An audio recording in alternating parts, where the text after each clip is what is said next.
What's up, Caps fans?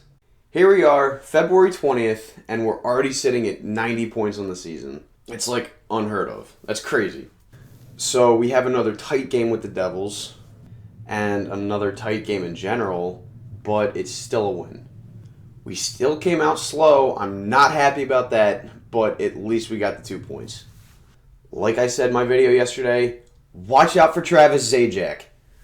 Devils carry it into the offensive zone. Holtby overcommits, and that would be an understatement. He's flopping outside the crease, and they capitalize on that opportunity. Whatever. Another first period goal we let up.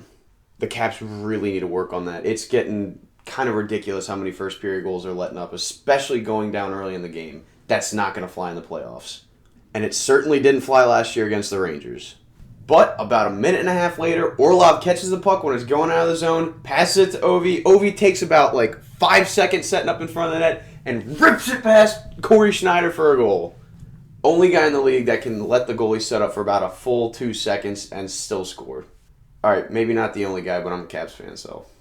And then with about 30 seconds left in the period, Cal Palmieri comes in and scores from behind the goal line somehow. I mean, that was an accurate shot. Palmieri did exactly what he wanted to do on that shot. But, John Tavares scored last game kind of in a similar fashion. Holtby really needs to start hugging that pipe a little bit better. I get that he's expecting Palmieri to go behind the net, and he's trying to readjust himself that he can get over later. But, come on, man. Whatever. Bygones. We're going into the second period down 1. It's nothing new to us. Second period. We come out, we're looking a lot better. Again, it's one of those things where the Caps need to take about a period to adjust to the game or the pace or whatever, but they're doing it. The passes are much crisper. Kuzi wasn't really impressing me in the first period. It looked like he was giving up a lot of kind of awkward-looking passes that I don't even know where he was looking for those. But in the second period, everyone decided to show up. So 11 minutes into the second period, I guess it was mid-line change because it was like Lotta and Kuzi as the forwards. Lotta's skate it behind the net, and he's actually patient this time with the puck. And it looked like a very smart hockey play. I'm pretty impressed with Lotta as a player this year. He's actually done what we're paying him to do. Looks to the front, it looks like he might have been going for but don't worry about it because Kuzi's got your back. Comes in, rips it over Corey Schneider's left shoulder. Sweet. We're going into the third period tied. That's no problem for the Caps. We're probably the best team in the league at third period hockey. And we always seem to score in the third period. So if we're going in tied and hold them to nothing, I'm not a math major, but I'm pretty sure that if we score more goals in the third period than them, then we win. And 11 minutes into the third period, Reed Boucher takes a funny-looking shot that bounced off of Justin Williams' stick and trickles in past Holtby. Now the Caps are playing catch-up. And we're playing against the Devils. And the Devils are good at goaltending and defense. Don't worry, guys. 3 minutes later, TJ Oshie, pinball wizard, gets a goal. It bounced off a couple skates, but a goal is a goal.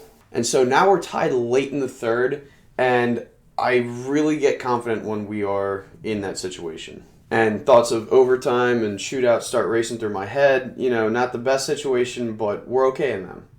But don't worry, guys. We're not going to have to deal with that this game. Because Kuzi, for his second point of the night, has a sweet-looking no-look pass to Orpik at the point, who takes a one-timer, goes in. And apparently that's his first game-winning goal of his entire career in 800 games.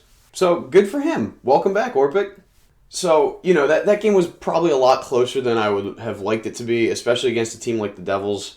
I really was expecting it to be a lot low-scoring than that, especially considering both teams, they don't really give in a lot of goals per game. We're 1 and 2 for goals against. But hey, my prediction came right. Kuzi had 2 points. So Monday we're taking on the Coyotes. I'm going to be at that game. It's going to be good because the Coyotes are kind of struggling right now. They've got a lot of young guys on the team like Anthony Duclair, Max Domi. They've got all these prospects. They've got Dylan Strome, and they're going to be a scary-looking team in 3 years. But right now, I think we can beat them. Even though Dave Tippett's built up a pretty good squad, I think we're going to win. I mean, they were projected to be last in the entire league this year, and they still got a shot at postseason. So I'm not sure if I'm going to be making a recap video for that one, just because I'm going to be at the game, and then the next night I've got men's league, so I probably won't have time. But I will definitely catch you guys at some point next week. But until then, go Caps!